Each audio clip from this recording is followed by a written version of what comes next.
Okay, welcome back to class. I decided to add a couple of examples of graphing a piecewise function with linear functions. We did some that had some curves, quadratics, and the like involved, radicals, but we didn't do a straight linear model. So as you can tell by looking at these equations, they're all linear functions. We have a line, y equals a quantity x plus 1. We have a constant function of 3, and we have y equals negative x. Okay, so just like our other functions, the first thing I want to do is identify my boundaries. And those are all these numbers at the back. Those are my restrictions. So my boundaries are -2, -2, and 3.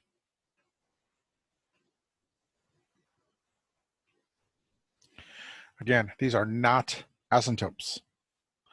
These are definitely not asymptotes. All it does is it cuts the graph into 3 sections. Left, middle, right, 3 sections. So greater than 3, that's the right side, greater than 3, greater than or equal to 3, I have y equals negative x. So y equals negative x is on the right side. In between -2 and 3 is the constant function of 3. So there's y equals 3. And on the left side, when x is less than or equal to -2, that's y equals the quantity x plus 1. Okay, so these, all we need is a ruler because these are nice and simple. They're all just lines. So I'll start with the easiest right in the middle, y equals 3. All right, there's y equals 3.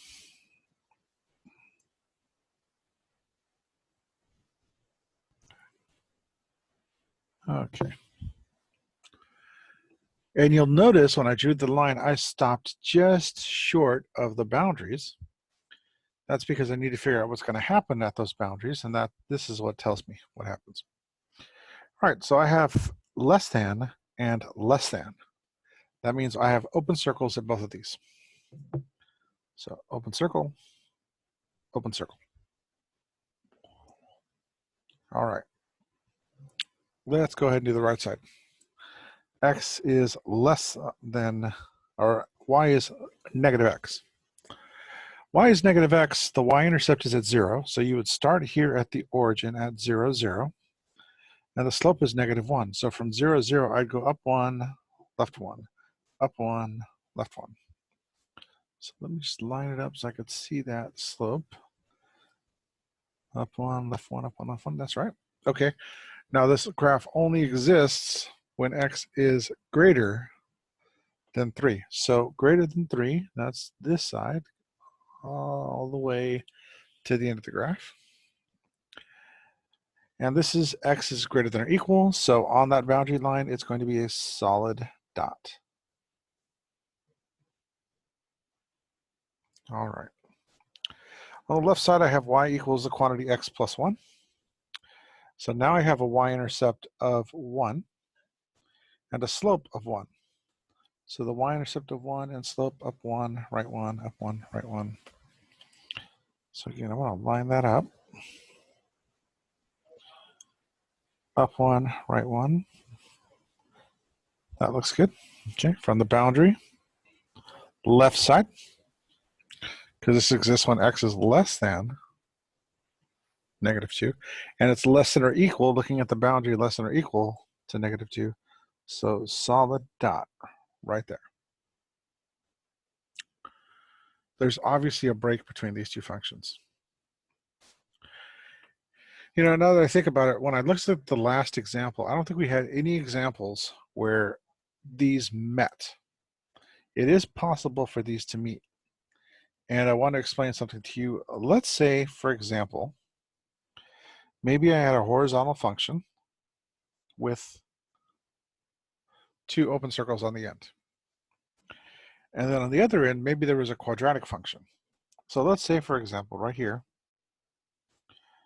would be x is greater than or greater than, let's see, x is,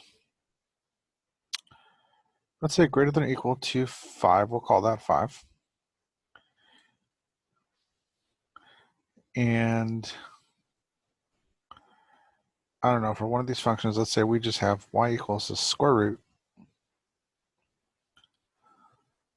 of the quantity x minus 5. So y equals the square root of the quantity x minus 5 when x is greater than or equal to 5. So what would happen is you'd have a radical function here that would go in this direction. But because of the greater than or equal to, that open circle is going to fill in and become a solid dot. All right, so what I'm saying is if you have one section of a curve that's an open circle and another section of a curve that is a solid dot, and they're supposed to start at the same place, well, the solid dot's going to fill in that open circle. So it would look like that. All right, so the solid dot fills that point in. Okay, so even though one section may have two open circles on the end, if this one lined up on the same point and filled in the solid with the solid dot, that's what would happen. So it's continuous right here, but not here. So that could be something that would be addressed on the left side or something else. Could be left like that. All right, so I don't think we looked at an example where one filled in an open circle, but that will happen. If they line up on the same point and you have a solid dot and open circle, it's going to fill one in. Okay, it's going to get filled in. Okay, here's a last example using linear models. Looks like my boundaries here are, once again, -2 and 3. -2 and 3, okay. -2 and 3.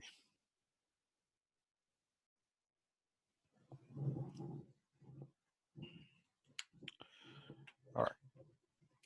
So x is less than -2. That's the left side. So that's y is -x plus 2. In between -2 and 3 is y equals the quantity x minus 1. Y equals the quantity x minus 1. And greater than 3 on the right side is y equals x minus 4. Okay, easy slopes. The slopes are all +1 or -1. Let's go ahead and start on the left. -x plus 2. Okay, I have a y-intercept of 2 and a slope of -1. So it's up 1, left 1, up 1, left 1, up 1, left 1, up 1, left 1. Okay.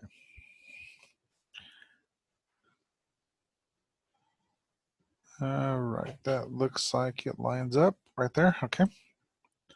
So I'll draw my line going up to the boundary. Remember, don't cross the boundary. If you do, just erase it. And at the boundary line, this is an open circle because it's just less than -2. Okay, in between -2 and 3, I have y equals the quantity x minus 1.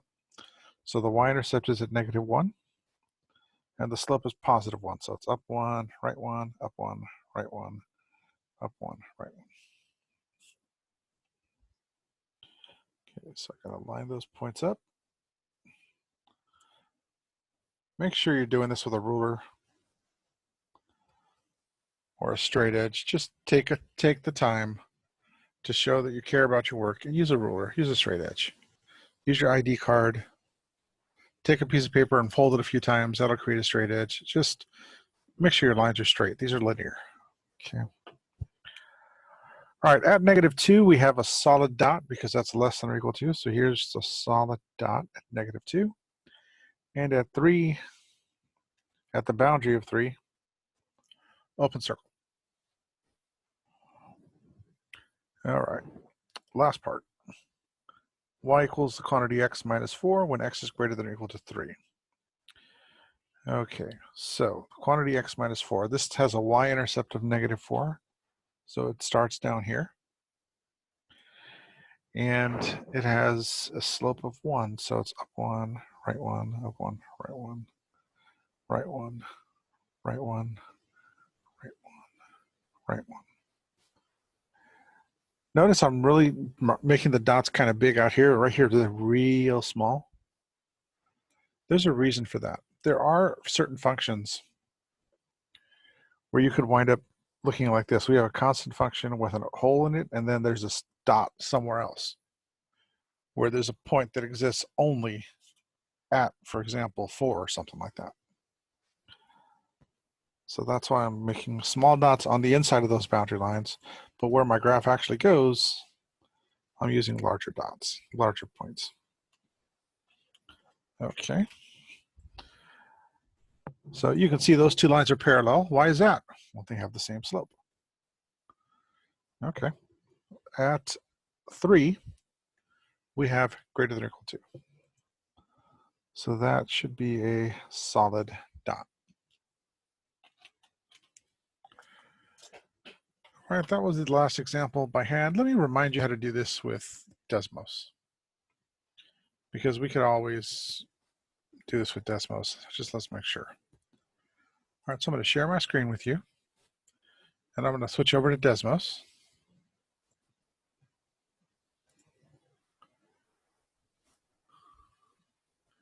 And here is Desmos.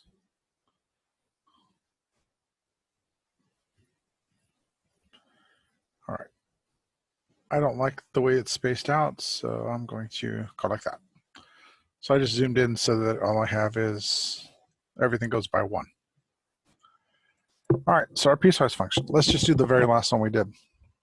You're going to put in your functions, y. Oh, that's a capital because I have my cap locks on, so let's get rid of that. Okay, y equals negative x, so negative x plus 2, plus 2. Okay, now we need to put the restriction. Now to put the restriction, remember you need braces. The braces are above the enter key on just slightly to the left where your brackets are. So shift brace, and that's x is less than negative 2. Close the brace. There is a section on the left. In the middle was y equals x minus 1. So y equals x minus 1. Now this only existed between negative 2 and 3. So let's put the restriction, put a brace, negative 2. That symbol was less than or equal to x, and then less than 3, close the brace, put enter. Okay, there is the middle. And on the right side, I have y equals x minus 4. So y equals x minus 4. And let's put our restriction now. So put the brace. X is greater than or equal to 3. And let's close up that brace. Okay. So there's a shape. Now all I need are the points. I'm going to see what's going to happen here. So let's just see what these are. This is, looks like negative 2, 4. So I'm going to plot that. I'm going to go parenthesis, negative 2, comma, 4. Enter. Okay, I'm just going to leave it like that for now. I'll come back to it in a moment. This looks like negative 2, negative 3. So negative 2, comma, negative 3. Close that. This one looks like 3, 2. 3, 2. And that is 3, -1. The next one is 3, -1. Okay. Now we notice the symbols.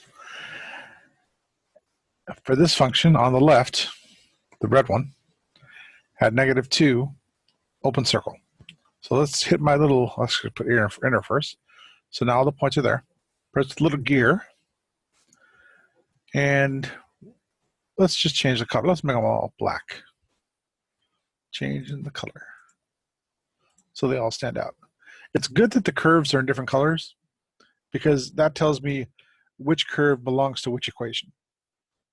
So if you're ever doing this on Desmos, it's good that you use different colors. And if you were to do that on your own paper, use different colors, that would be great. Any teacher would love for you to do that because you're showing which function belongs on which side. If you notice on my work, let me stop this again real quick here. Okay, if you notice in my work, I'm labeling the equations here for each section. If you used a different color for each of these curves, each of these line segments, you wouldn't need to worry about labeling because the color would tell the teacher which section belongs to which curve. And that would be perfect. Any teacher would love to see that. Okay, so if you ever piecewise functions come up again, just know you can do that. All right. Back to Desmos. Okay, so hit the gear. And like I said, here it's just less than, so let's hit that and change the style to an open circle. Okay, that's done.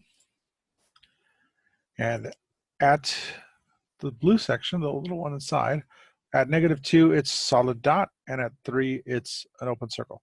So this one's a solid dot, that one's fine. This one should be an open circle. So at that point, 3, 2, change that to an open circle. Just click outside the box, that's good. And then down here, that is greater than or equal to, so that should be a solid dot. That's fine. So this is the curve using Desmos. You can always use Desmos to check your work and see how you did. All right, I hope this lesson helped you out. Homework assignment should be very similar. Till the next time, Evil Math Teacher signing off.